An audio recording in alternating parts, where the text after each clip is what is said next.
warahmatullahi wabarakatuh. Halo semuanya, selamat datang di podcast Diam-Diam. Oke, pada kesempatan kali ini kita bakal membahas topik yang seringkali luput dari pemberitaan utama, padahal dampaknya sangat amat serius gitu ya, yaitu topik tentang lahan-lahan adat yang dirampas, diklaim sepihak oleh perusahaan-perusahaan besar, dan lahan-lahan yang dijadikan lahan komersial. Nah, sebelum itu kami akan memperkenalkan diri terlebih dahulu. Perkenalkan, kami dari kelompok 3 kelas B.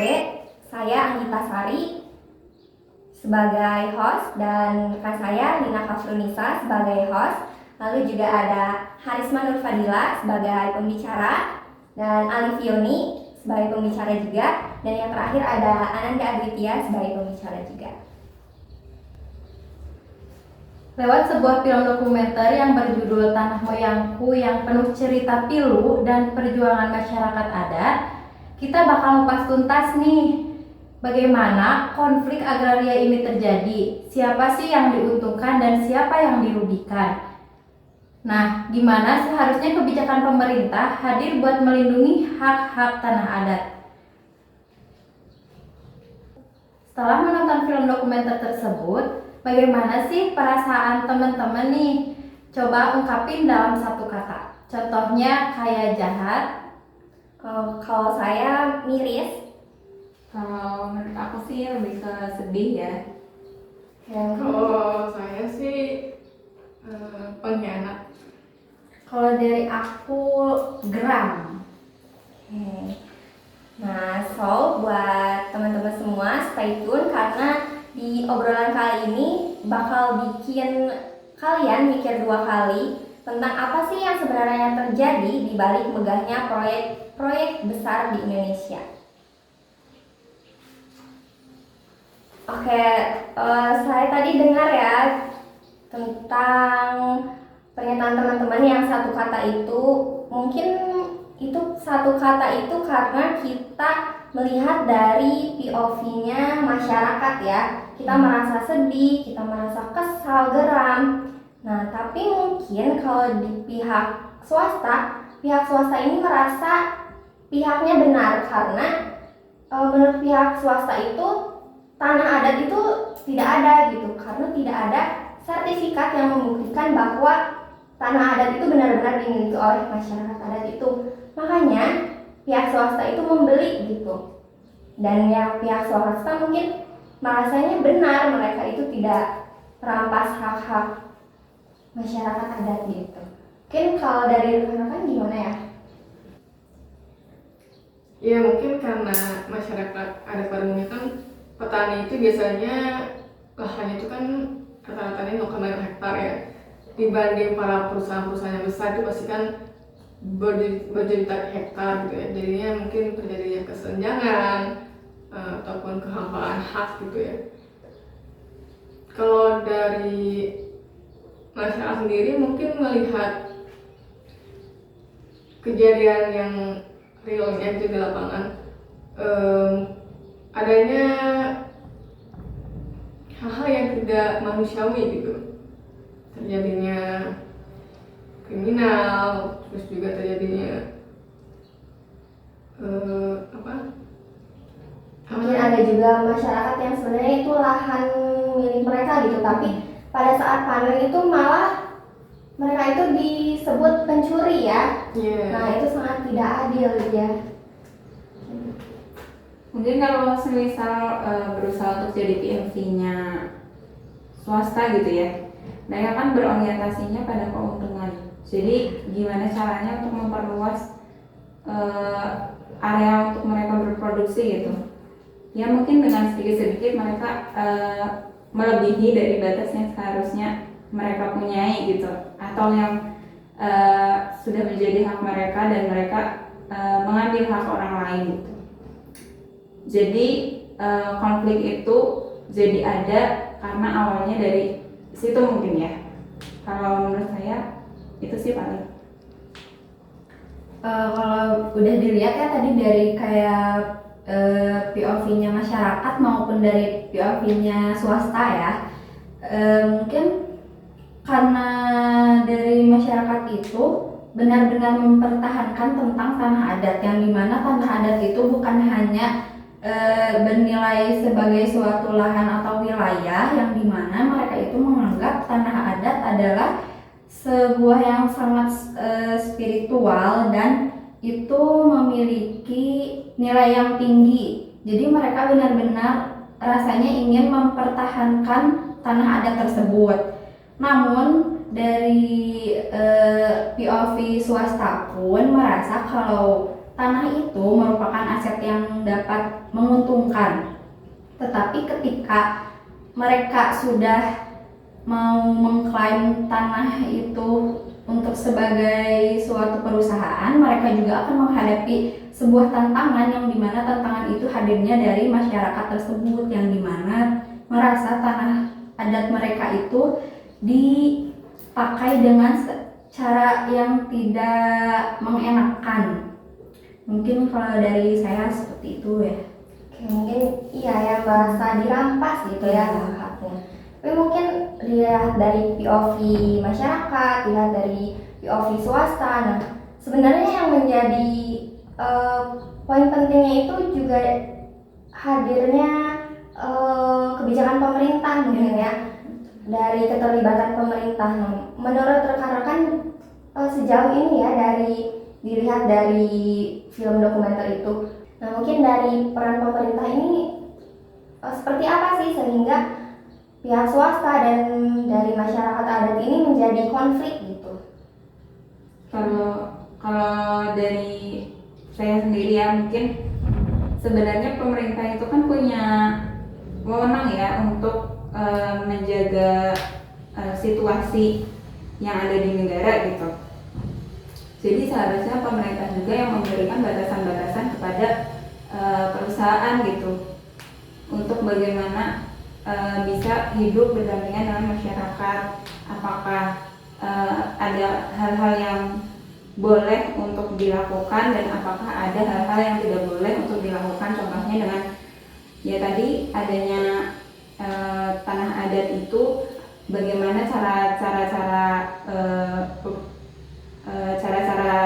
perusahaan, maksudnya cara-cara perusahaan untuk tetap bisa menghormati adanya tanah adat itu gitu. Mungkin seharusnya si pemerintah ini bisa lebih dalam kebijakannya itu bisa lebih ada batasan-batasan gitu, lebih lengkap lagi dari kebijakannya, sehingga bisa menuntun untuk si perusahaan itu tidak semena-mena atau sewenang-wenang gitu. Kalau seharusnya ya, secara teori itu pemerintah kan wajib ya dan punya dasar hukum kuat itu untuk melindungi masyarakat. Sedangkan dalam kenyataan itu pun implementasinya itu ya masih lemah. Karena yang saya tahu juga itu ada undang-undang juga masih RUU ya. Dan itu baru efektif, perlindungan itu baru efektif jika pemerintah pusat itu udah melibatkan pemerintah daerahnya, kayak gitu sih. Memang kan undang-undang atau kebijakan itu sudah ada dari zaman Belanda gitu ya, yang dimana menganut domain perkaring gitu ya, dimana itu hak-hak yang belum dipenuhi oleh atau dimiliki oleh pihak apapun itu jadi diklaim oleh negara. Cuman pemerintah sendiri itu tidak menyadari gitu Pak, adanya hukum adat ataupun adanya hak-hak adat yang sudah ada sejak nenek moyang kita gitu. Jadi ya sebenarnya kalau pada intinya semua pihak saling menghargai dan saling tidak serakah gitu ya terhadap apapun gitu, mungkin bisa lebih baik itu tidak ada sengketa tanah atau lain sebagainya. Oke, dilihat dari film dokumenter ya, di dalamnya ada juga ya dijelaskan emang dari awalnya tuh ada kebijakan yang berawal dari kolonial. Nah lalu seiring berjalannya waktu emang digantilah ada pergantian, dan itu membuat malah makin banyak konflik karena mungkin kepentingan pemerintah itu beda-beda. Makanya sekarang mungkin yang udah tadi dijelasin juga masih rancangan ya, belum pasti gitu. Iya, jadi kan undang-undang yang diganti jadi pada zaman Soeharto ya, itu kan jadinya lebih ke eksplorasi hutan gitu. Terus juga bukan ke pihak rakyat tapi ke swasta gitu pada umumnya tuh. Jadi mungkin terjadinya kesenjangan yang besar. Dan seperti yang sudah disampaikan ya, kalau pemerintah itu, kebijakan pemerintah yang ada itu masih belum ada batasan-batasan yang jelas gitu untuk bagaimana sih bisa berdampingan antara tanah adat dan tanah yang bisa untuk digunakan untuk berusaha gitu. Karena di dalam pasal 33 ayat 3 sendiri itu kan masih sangat umum ya, batasannya tuh belum ada, hanya yang belum memiliki sertifikat atau belum dimiliki oleh seseorang atau perorangan itu dikuasai oleh negara, seperti itu mungkin. Oke. Menurut kalian gimana sih cara biar hak ulayat atau tanah adat itu bisa terpenuhi gitu? Ya itu pada intinya kan segala sesuatu kan harus ada resminya gitu ya, nggak mungkin tentang nenek moyang aja gitu. Jadi mungkin pemerintah tuh harus terang-terangan gitu dan bersosialisasi pada masyarakat sekitar, khususnya yang memiliki tanah adat gitu ya. Apalagi harus bisa mengesahkan gitu RUU tentang hukum adat itu gitu, yang dimana pasal 18B Undang-Undang Dasar 1945. Jadi memang harus pemerintah tuh harus bisa menegaskan apa batasan-batasannya gitu. Ya, karena mungkin masyarakat adat itu tidak tahu ya, mereka tuh harus mengakui lahannya itu bagaimana. Karena ya yang mereka tahu itu ya lahan dari Nenek moyangnya, lahan adatnya itu. Dan belum ada sertifikat ya, karena tanah adat itu tidak ada sertifikatnya. Tidak seperti tanahnya perorangan atau lahannya perorangan. Iya betul, hanya ada patokan-patokan kayak parit ataupun makam ataupun pohonnya gitu yang ada ini. Jadi belum jelas gitu, makanya diklaim oleh negara. Sebenarnya pemerintah juga menyadari karena dulu itu negara itu kan berbagai kerajaan gitu ya, dan bagaimana kerajaan itu bisa mengklaim tanahnya mereka gitu. Nah, harusnya pemerintah tuh harus peka terhadap itu. Jadi mereka tuh tahu kalau di Indonesia juga ada loh hukum adatnya gitu harusnya.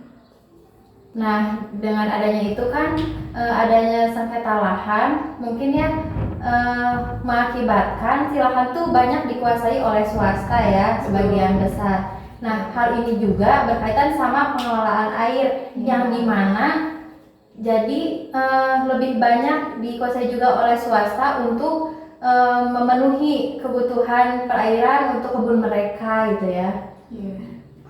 Nah, gimana sih menurut kalian yang harus dilakukan agar pengelolaan air itu adil gitu, rata gitu? Soalnya kan masalah air itu krusial ya bagi kehidupan kita gitu. Kalau menurut saya sendiri sih itu kan karena lagi-lagi berurusannya dengan batasan ya. Kalau antara swasta dan masyarakat itu kan hidupnya berdampingan, dan bagaimana untuk perusahaan ini bisa untuk membatasi dirinya untuk lebih menghormati masyarakat yang ada di lingkungan sekitar gitu. Karena lagi-lagi kan masyarakat sekitar itu sebagai tuan rumah ya, dan mereka memiliki kebutuhan untuk dapat makan, minum dan sebagainya untuk melanjutkan keberlangsungan hidupnya. Nah, salah satunya air, bagaimana mereka bisa terpenuhi airnya gitu, itu kan harusnya ada batasan dari perusahaan gitu. Itu bisa jadi dari perusahaan memiliki ada eksternalitas juga ya, karena dari air itu kayak di sawit itu kan airnya bisa jadi keruh gitu. Nah itu juga sebenarnya kan akan berdampak gitu ke masyarakat sekitar, bikin airnya keruh dan segala macam, dan itu kan sangat mengganggu mestinya untuk keberlanjutan hidup mereka. Mungkin seperti itu. Kalau menurut saya sih mungkin pemerintah tuh, karena banyak ya di desa terpencil yang masih kekurangan air gitu, harus bisa memfasilitasi gitu adanya sumur ataupun adanya ambung ya, ambung gitu yang di daerah-daerah potensial gitu, yang tidak agar tidak terpaku atau tergantung pada hujan gitu. Jadinya mereka bisa lebih meningkatkan lah gitu ekonominya, agar bisa terus berbudidaya setiap musim panen gitu. Jadi nggak tergantung pada hujan. Kalau sama ya kayak yang rekan-rekan bahas juga, karena udah pasti gitu dari PT itu pasti ada yang namanya limbah kan. Sedangkan masyarakat di sekitar juga hidupnya berdampingan dengan PT tersebut, dan seharusnya ada kesepakatan dari awal itu untuk pengelolaan airnya bagaimana, sebagai pembedanya bagaimana, agar mereka itu hidupnya berdampingan dan tidak ada yang sangat merasa dirugikan seperti itu. Mungkin lagi-lagi agar tidak terjadi konflik gitu ya. Betul. Oke, lagi-lagi mungkin konflik ya itu. Dan kalau dilihat dari film dokumenter itu mungkin kita bisa melihat sekaligus merasakan gitu ya, masyarakat itu seperti tidak ada yang memihak gitu, baik itu dari pemerintah gitu dan ya aparat yang lain. Masyarakat itu seperti berjuang sendiri gitu. Kalau seperti itu gimana nih tanggapan rekan-rekan terkait hal tersebut? Kalau pendapat saya, memang pada kenyataannya seperti itu ya, masyarakat itu seperti sendiri dan banyak dari pandangan yang lain itu seperti kurang memihak. Tapi masyarakat itu ada memiliki keberanian dan rasa inisiatif untuk melawan dan untuk memenangkan hak mereka itu. Misalkan dengan cara demonstrasi seperti itu, karena untuk menyuarakan apa yang mereka inginkan itu mungkin mereka hanya dapat menggunakan cara seperti itu. Betul sekali, betul. Karena mereka tuh serasa dizolimi oleh negara sendiri gitu ya. Mereka tuh rela mati demi hak-haknya mereka gitu. Cuman karena memang hukum kita tuh memang sudah terkenal dengan tumpul ke atas dan tajam ke bawah, jadinya sudah jadi kebiasaan mungkin, jadi susah banget untuk dihapuskan gitu. Miris juga ya, karena dilihat dari film itu malah warga tuh Banyak yang ada yang meninggal juga ya tadi karena konflik dengan, padahal masyarakat itu harapannya mereka itu dilindungi gitu, ada yang memihak, ada yang ya membersamai untuk memperjuangkan hak itu, tapi ya kenyataannya malah seperti itu gitu ya. Dan lebih jadi kriminalitas ya. Terkesannya seperti itu.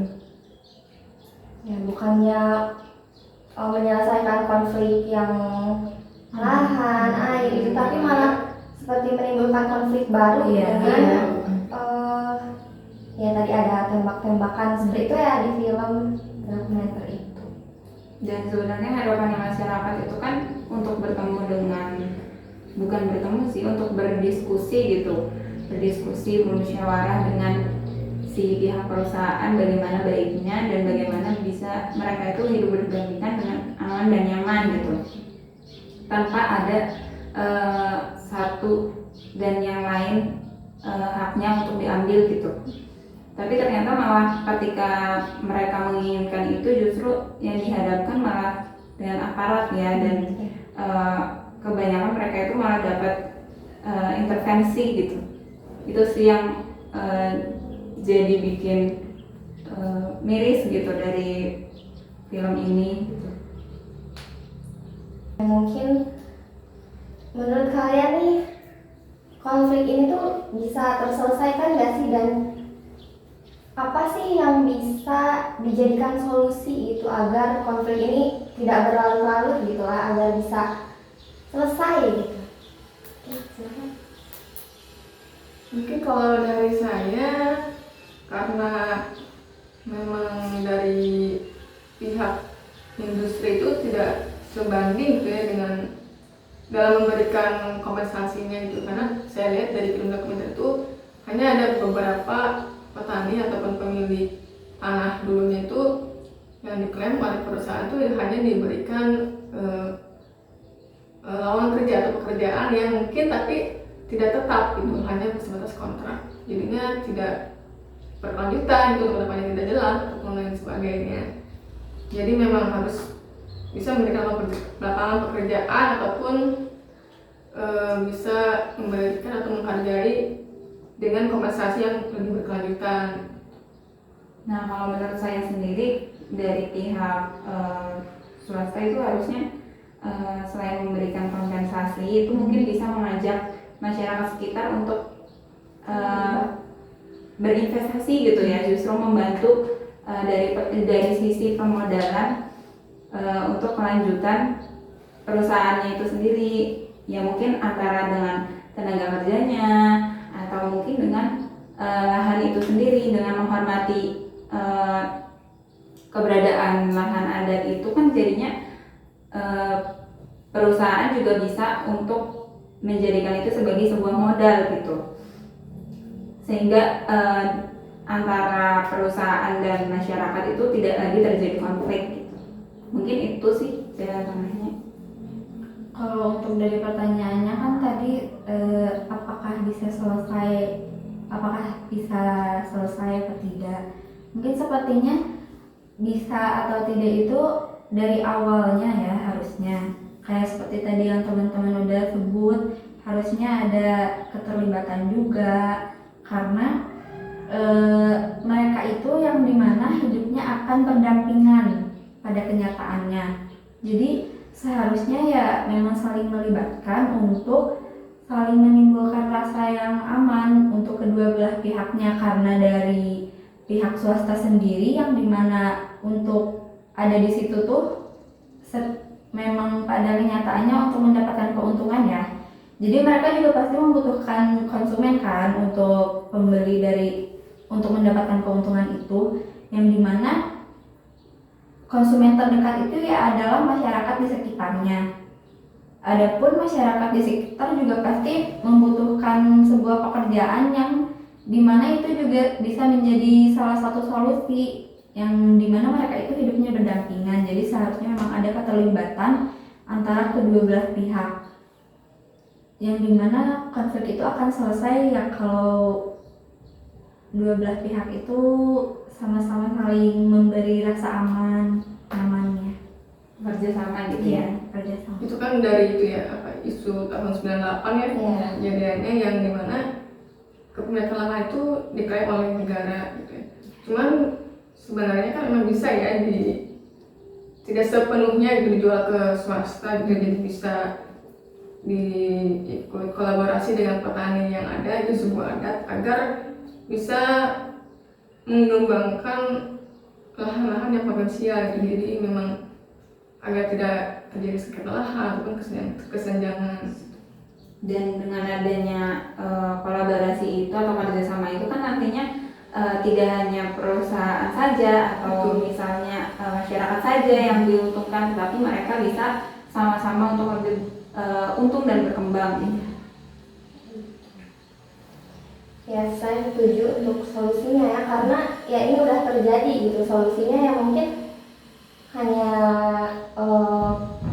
dari pihak perusahaan dan juga masyarakat harusnya bisa bekerja sama gitu, agar ya konflik ini tidak terus-menerus terjadi.